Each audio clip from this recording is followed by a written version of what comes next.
வணக்கம். நம்ம இன்னைக்கு இந்த வீடியோவில் ஒரு சுவையான முட்டைக்கறி தான் எப்படி பண்ணணும்னு சொல்லி பார்க்க போகிறோம். வாங்க எப்படி செய்யலாம்னு பார்க்கலாம். இந்த முட்டைக்கறி பண்ணுறதுக்கு ஒரு பாத்திரம் அடுப்பில் வச்சுருக்கேன். அதில் ஒரு 4 டேபிள் ஸ்பூன் ஆயில் சேர்த்துருக்கேன். 4 முட்டை எடுத்திருக்கேன். வேக வச்சு தோல் உரித்து வச்சுருக்கேன். இப்போ இந்த முட்டையை எண்ணெயில் நம்ம ஃப்ரை பண்ணி எடுக்கணும். அடுப்பை குறைச்சி வச்சுக்கலாம். ஒரு 1/4 டீஸ்பூன் மஞ்சள்தூள் போட்டிருக்கேன். 1/2 டீஸ்பூன் மிளகாத்தூள், 1/2 டீஸ்பூன் உப்பு.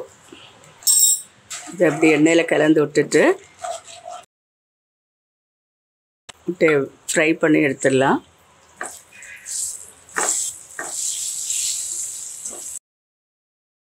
ஒரு நிமிஷம் இதில் கொஞ்சம் ஃப்ரை ஆகட்டும். இப்போ இதை எடுத்துடலாம் நம்ம. இப்போ இந்த எண்ணெயிலே ஒரு 1/2 டீஸ்பூன் சீரகம் போடுறேன். ஒரு பெரிய வெங்காயம் கட் பண்ணி வச்சுருக்கேன். அந்த பெரிய வெங்காயமும் ஒரு 2 பச்சை மிளகாவும் கட் பண்ணி வச்சுருக்கேன். அதெல்லாம் சேர்த்து போட்டுடலாம். இது நல்லா வதங்கட்டும். கொஞ்சம் கருவேப்பிலை சேர்த்துக்கலாம். இது கொஞ்சம் நல்லா வதங்கட்டும். இப்போது 3 தக்காளி பழம் அதை நல்லா பேஸ்ட்டாக அரைச்சி இதில் சேர்த்துக்கலாம். நல்ல பழுத்த தக்காளி பழமாக எடுத்துக்கணும். இது எண்ணெய் பிரிஞ்சு வர நல்லா வதக்கி எடுத்துக்கலாம். ஒரு 2 நிமிஷம் மூடி போட்டு வேக விட்டுடலாம். 1/2 டீஸ்பூன் இஞ்சி பூண்டு பேஸ்ட் போடலாம்.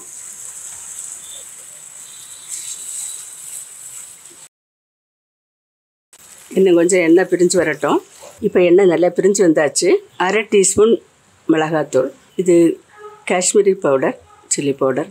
1/4 டீஸ்பூன் மிளகுத்தூள், 1 ஸ்பூன் மல்லித்தூள், 1/2 டீஸ்பூன் சீரகத்தூள், 1 டீஸ்பூன் கரம் மசாலா தூள். இப்போ எல்லாத்தையும் மிக்ஸ் பண்ணிடலாம். இதுவும் எண்ணெயில் நல்லா பச்சை வாசம் போட்டோம். அது வரை வதக்கிடலாம். காஷ்மீரி சில்லி பவுடர் இருந்தால் போடுங்க, கலருக்காகத்தான் அது. இப்போ மசாலாலாம் நல்லா எண்ணெய் பிரிஞ்சு வந்தாச்சு, நல்லா வெந்துட்டு. இனி இது 1 டேபிள் ஸ்பூன் கடலை மாவு, அதை நான் தண்ணியில் கரைச்சி வச்சுருக்கேன். அதை சேர்த்துக்கிடுவோம். இது நல்ல ஒரு பைண்டிங் கிடைக்கும், குழம்பு திக்னஸாக இருக்கும். இதை நல்லா மிக்ஸ் பண்ணி விட்டுட்டு கொஞ்சம் ஒரு 1/2 கப் அளவு தண்ணி, தேவையான கிரேவிக்கு தேவையான தண்ணி சேர்த்து விட்டுடலாம். 1/2 டீஸ்பூன் உப்பு சேர்க்குறேன். ஏற்கனவே கொஞ்சம் உப்பு சேர்த்துருக்கோம்.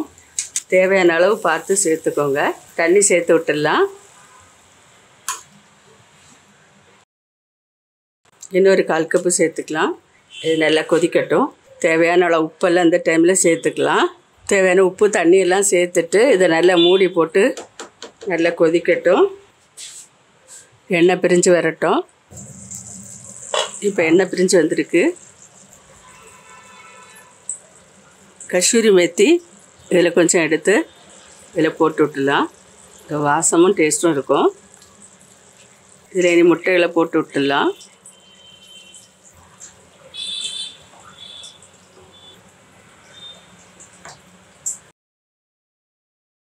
இனி ரொம்ப நேரம் வேக விட வேண்டாம். மூடி வச்சு ஒரு 2 நிமிஷம் வச்சுட்டு எடுக்கலாம்.